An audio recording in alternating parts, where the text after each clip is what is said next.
17 एप्रिलला पंचगंगा काठ बंद पाळणार. शासनाने काळ्या ओढ्यातील प्रदूषित पाणी रोखावे, अन्यथा काळा ओढा पूर्णपणे बंद करू.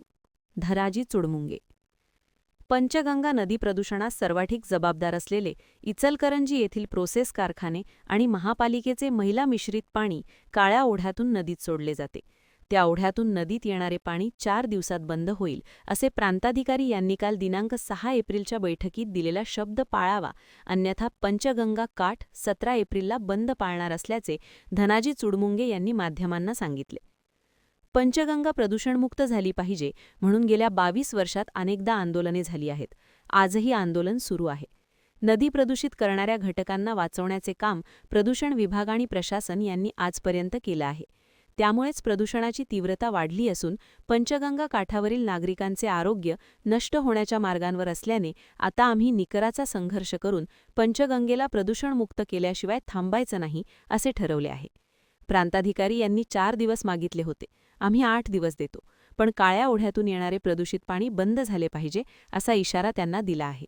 पण त्यांनी पाणी न रोखल्यास 17 तारखेला पंचगंगा काठ बंद ठेवून आम्ही तो ओढा रोखणार आहोत, असे धनाजी चुडमुंगे यांनी जाहीर केले आहे.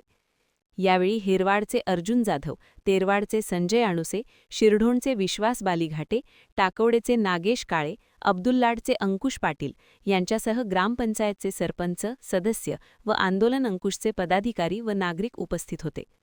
महान कार्य न्यूजसाठी महेश पवार, शिरोड.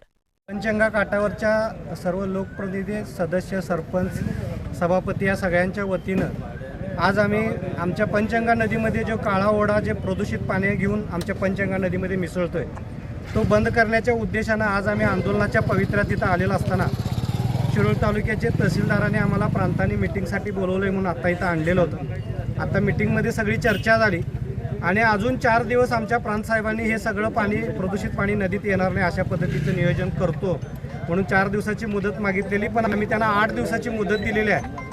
जर या 8 दिवसामध्ये हे जर प्रदूषित पाणी पंचगंगा नदीमध्ये मिसळायचं थांबलं नाही तर आम्ही आमच्या पंचगंगा काठावरच्या नागरिकांना घेऊन हे दोन्ही ओढं येत्या 8 दिवसानंतर बंद करणार आहे. आणि आम्ही इथून पुढच्या काळामध्ये या प्रांतसाहेबांना सुद्धा सांगितलेलं आहे की ते बंद करण्यासाठी प्रशासनानं सुद्धा आम्हाला सहकार्य करायला पाहिजे, कारण ही सगळी बेकायदेशीर कृत्य करायला लागलेत आणि आमच्या भागाला या आरोग्याच्या